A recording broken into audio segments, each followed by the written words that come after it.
Welcome to the Macmillan Report. I'm Marilyn Wilkes, your host, and our guest is Anders Winroth, Forst Family Professor of History at Yale University. Professor Winroth, who was named a MacArthur Fellow in 2003, specializes in the history of medieval Europe, especially religious, intellectual, and legal history, as well as the Viking Age. Today we'll talk with him about his new book, The Conversion of Scandinavia, Vikings, Merchants, and Missionaries in the Remaking of Northern Europe, which recently won the Macmillan Center's Gustav Ranis International Book Prize. Welcome, Professor Winroth. Thank you very much, Marilyn. Let's begin with an overview of the book. Tell us about it. Well, it's a book about conversion, about religious conversion. Scandinavia became Christian around the year 1000. And what I'm trying to do in the book is that I'm putting that into a context, looking at society at large, what else is happening at the same time. And in that way, I'm trying to explain what happened and why it happened. Okay. And what led you to write the book? Well, this is an issue that I have been curious about for a very long time. I mean, ever since I was a teenager, I think. And I have always felt that it was hard to come by an answer of why it happened. It was a fundamental and very important shift in Northern European history. If one From paganism to Christianity. Yes, and there were many other shifts that went along with that. This is when the kingdoms were created, Sweden, Denmark, Norway, and so forth in Scandinavia at the same time. And I always wondered, why did it happen? Okay. And if one goes to the medieval sources, there were medieval historians who wrote 1,000 years ago about exactly this problem, trying to explain it. But to them, it wasn't really much of a problem because they were all devoted to Christianity. So it was easy. It happened because God wanted it. And it was God's plan for humanity. If one goes, of course, today, historians generally do not accept that as an explanation. Right. So most historians use the stories that the medieval writers created, but they subtract the Christianity from it, and then you are sort of just left with a skeleton and something that doesn't really work. And this is what I felt needed to be. Okay, and what do you think are some of the things that contributed to the conversion? Well, what I did was that conversion is something that happens in society. So I tried to look at society at large and try to understand how Viking Age Scandinavian society worked. And again, let's talk about the time period. What does it span? Well, the conversion itself is sort of the decades around the year 1000. Okay. But the book starts in the 8th century and goes into the 11th, even the 12th century. Okay. I mean, one has to take a broad perspective. Sure, it takes a while, I would imagine, to convert. Yes, exactly. And there are many parallel processes that don't... So what are some of the specific things you think contributed to the conversion? Well, as I said, I looked at society, and what is exciting about Northern European Viking Age society, before there were kings, there were a lot of chieftains or petty kings. Some of them thought they were kings and called themselves kings, and they were competing with each other about power, about resources, about money, simply. And the way they competed was to try to get as large armies as possible. Okay. And since they were not kings, since they were not rulers of a state, they could not just issue a law and say, you have to come to fight in my army. They had to persuade people to come. Okay. And they did that by making people friends, by inviting them to great parties in their large halls. There were many large halls, each owned by a separate chieftain in Scandinavia at this time. And then at the parties they gave them, feast. They gave them gifts. What kind of gifts? Well, all kinds of things. I mean, it's valuable things in particular. They gave them gold and silver rings to wear around their arms, but also like swords with gold on the handles and so forth.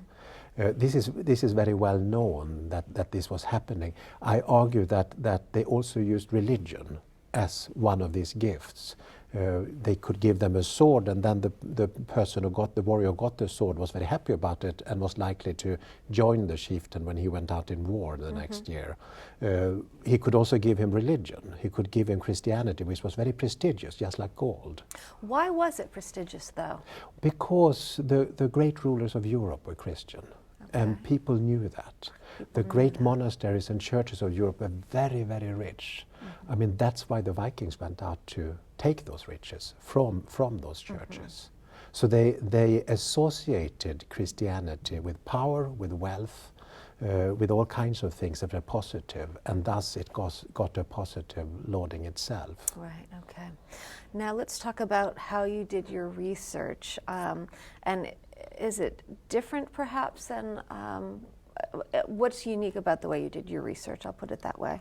Well, usually I work a lot with actually medieval sources in the original. When I teach legal history, as I do this semester, and do research in it, I actually have the students work in the Beinecke directly with the medieval documents, handwritten on parchment.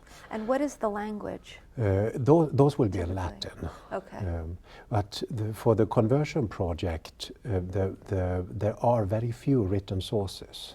And they have all been very well researched and edited, and so I did not need to work very much with original medieval documents. I looked at the modern editions of it. Right. So what I did was that I worked with the texts that exist, but they're very few and they're very, very difficult to interpret. But also with the reports of archaeological digs, of which there are very, very many. So I spent a lot of time in the Yale Library and in libraries in Scandinavia.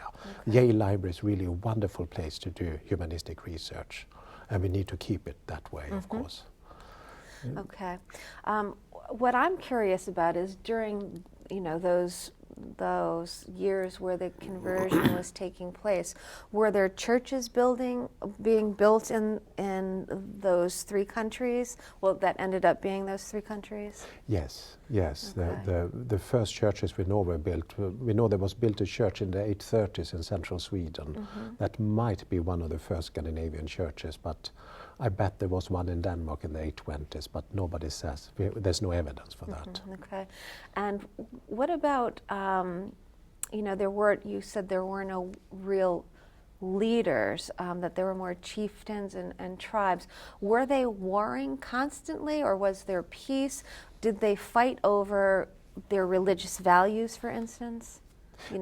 They fought over a lot of things, but they did not always fight. I mean, there were alliances. There were constant network of alliances that was constantly shifting, and interpunctuated all the time by open warfare instead, but always new alliances. A very fluid situation where everybody tried to get the upper hand, both by fighting, but also by persuading and by talking and by making people your friends. It seems almost like it would be it's exhausting to have to continue to give people gifts in order for them to stay on your side. I mean, is that the case that it was like that? Yes, and that explains the Viking raids. Okay. That's why the Scandinavians figured out that okay, I need more capital, to use a modern term, and I can get that if I go to Europe and attack a monastery. Right. Wow. Okay. So, what do you conclude in your book? Well, my book is a synthesis, so it's trying to paint a broad picture in which the conversion is fitted. And so my conclusion is that you have this society, this very fluid society, and you have these chieftains that are using, they have a lot of tools in the toolbox for accomplishing their political goals. And what I'm arguing is that Christianity is one of the tools, just like pagan religion is another of the tools. Many of them tried to use pagan religion. Christianity was a better tool because of the prestige associated with it, thanks to the emperor and the kings in England and so forth being Christian. So they were used as models. Yes. Basically. Yes. Okay.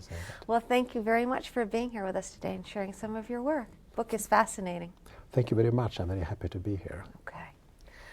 For more information about Professor Winroth and his research, please visit our website at yale.edu/Macmillan Report. Be sure to join us again for another episode of the Macmillan Report, made possible through funding from the Whitney and Betty Macmillan Center for International and Area Studies at Yale.